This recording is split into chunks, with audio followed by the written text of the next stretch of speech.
Hello friends, Ali science के YouTube channel पर आप सभी का स्वागत है। हम स्टडी कर रहे थे रिप्रोडक्शन इन ऑर्गेनिज्म, जीवों में जनन के बारे में, जिसमें हमने सेक्सुअल रिप्रोडक्शन के बारे में पढ़ रहे थे और उनमें हमने अलैंगिक जनन के अंदर द्विखंडन बाइनरी फिशन पढ़ लिया, मल्टीपल फिशन यानी बहुविखंडन पढ़ लिया है और बडिंग यानी मुकुलन पढ़ लिया है। अब हम स्टडी करते हैं थर्ड हमारे पास टॉपिक होगा स्पोर यानी बीजाणु का निर्माण।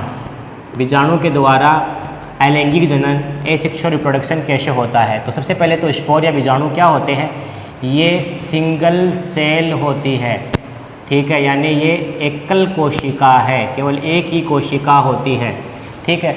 इनके द्वारा संतति का निर्माण किया जाता है। जैसे इसका एग्जाम्पल होता है कवक में होता है। कवक की संरचना में आपने पढ़ा था, उसमें जाल होता है, कवक का जाल जिसको माइसेलियम कहते हैं। उसका एक तंतु निकाला, उसके तंतु को हम कहते हैं कवक तंतु या हाइफी। इस पर छोटी छोटी कोशिकाएं बनती है, एक सिंगल सेल बनती है, एकल कोशिका बनती है, जिनको हम कहते हैं बीजाणु, ठीक है।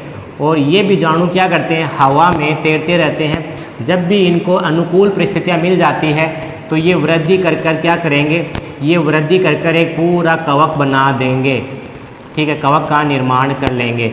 तो इस प्रकार इनकी क्या बन गई, ये संतति उत्पन्न हो गई। तो संतति उत्पन्न किनके द्वारा हुई है, बीजाणु के द्वारा। इसका एग्जाम्पल ये होता है कि जैसे रोटियां हैं, उन पे जो फंगस आ जाती है, रोटियां वो पड़ी रहती है, उस पर फंगस फफूंद आ जाती है, ठीक है, उन पे कवक उग जाते हैं। तो पहले तो उस पर कवक थे ही नहीं, अचानक में कहाँ से आ गए। तो देखिए क्या होता है कि जो कवक होते हैं ये क्या करते हैं, बीजाणु बना देते हैं और ये एकल कोशिकीय होते हैं, यानी सूक्ष्म होते हैं काफ़ी। ये हवा में भी काफ़ी मात्रा में पाए जाते हैं, हवा में तैरते रहते हैं। अब जैसे रोटी पड़ी हुई काफ़ी टाइम हो गया और नम थी रोटी के अंदर, यानी उसमें नमी थी, नम थी, रोटी गीली रह गई थी। तो अब रोटी के अंदर आपको पता है पोषण तो होगा ही, कार्बोहाइड्रेट रोटी के अंदर होता है, प्रोटीन है उनके अंदर। तो बीजाणु क्या करेंगे, उसके ऊपर चिपक जाएंगे और वृद्धि करना स्टार्ट कर देंगे और इससे नया कवक बन जाएगा। तो इस प्रकार जो कवक है ये अपनी संख्या बढ़ाते हैं, वृद्धि करते हैं। अब देखें, ये जो बीजाणु होते हैं ये अलग अलग टाइप के होते हैं। कुछ पादपों में जो बीजाणु कुछ कवकों में या कुछ शैवालों के अंदर जो बनते हैं, कवक के अंदर हुए होता है, शैवालों में भी होते हैं ऐसे। तो इनके अंदर क्या होता है, ऐसे धागेनुमा संरचना पाई जाती है, जिनको हम कहते हैं फ्लैजिला। इनमें फ्लैजिला पाई जाती है, जिसकी वजह से ये क्या होते हैं, ये गतिशील रहेंगे, ठीक है। इसकी वजह से इनको कहा जाता है चल बीजाणु। चल बीजाणु, जैसे इसका एग्जाम्पल हो गया हमारे पास क्लेमाइडोमोनास, इसका एग्जाम्पल हो गया, जो शैवाल है। कुछ में क्या होते हैं, इनमें फ्लैजिला नहीं पाए जाते, ठीक है, फ्लैजिला नहीं पाए जाते। इसका मतलब ये क्या हो जाएंगे, ये अगतिशील होते हैं, अगतिशील होते हैं। इनमें से कुछ को तो हम कहेंगे अचल बीजाणु, अचल बीजाणु। इसका इंग्लिश का नाम भी देख लें, इसको हम कहेंगे जू स्पोर, और इसका नाम होता है अचल बीजाणु या एल्पेनोस्पोर, ठीक है। ये दो टाइप के होते हैं जो अगतिशील होते हैं। तो अचल बीजाणु होते हैं, कुछ को हम कहते हैं कोनिडिया, ठीक है, इंग्लिश का नाम भी यही है, कोनिडिया। अब क्वेश्चन बन गया, सर ये दोनों ही अगतिशील है, तो दोनों में अंतर क्या है।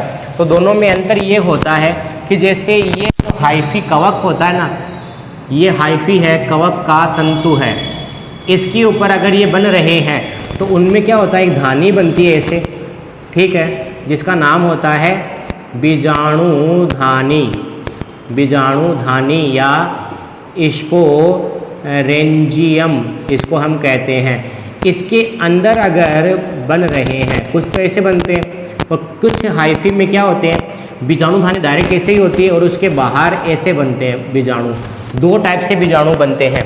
तो अगर ये बीजाणु अचल बीजाणु है और अंदर की साइड में बन रहे हैं तो इसको हम बोल देते हैं अंतर्जात उत्पत्ति होती है, यानी एक्सोजीनस फॉर्मेशन होता है। यहाँ पर उत्पत्ति हो रही है, ये बहिर्जात हो रही है, यानी एंडोजीनस इनकी उत्पत्ति हो रही है। कंप्लीट है। तो अगर अंतर्जात हो रही है तो वो एचएल बीजाणु है। एक जो एंडोजीनस हो रही है तो वो कौन सा हो गया, एचएल बीजाणु या एल्पेनोस्पोर है। और बहिर्जात यानी एक्सोजीनस, और इसका उल्टा नाम दिया इंग्लिश का मैंने, ठीक है, ये होगा एंडोजीनस और ये होगा एक्सोजीनस। ठीक है, तो अगर एक्सोजीनस इनकी फॉर्मेशन हो रही है तब इसको हम क्या बोल देंगे, कोनिडिया। बस अंतर यही होता है। एचएल बीजाणु है ये बनता है यूलोथ्रिक्स शैवाल है उसके अंदर, यूलोथ्रिक्स में।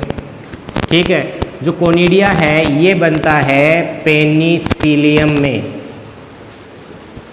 पेनिसिलियम एक कवक है उनके अंदर ये बनता है। याद रखना पेनिसिलियम काफ़ी इंपॉर्टेंट है। इससे एंटीबायोटिक मिली थी सबसे पहले वाली, एंटीबायोटिक पेनिसिलिन से मिली थी। पेनिसिलिन जिसका नाम होता है पेनिसिलियम से मिली थी। कंप्लीट है। तो ये था बीजाणु के द्वारा जो होते हैं हमारे पास सजीव है उनमें जनन कैसे होता है वो हमने पढ़ लिया है। अगली वीडियो में हम स्टडी करेंगे कि वेजिटेटिव प्रोपोगेशन यानी कायिक परिवर्तन क्या होता है, कायिक परिवर्तन के द्वारा अलैंगिक जनन कैसे होता है। इस वीडियो में इतना ही, धन्यवाद।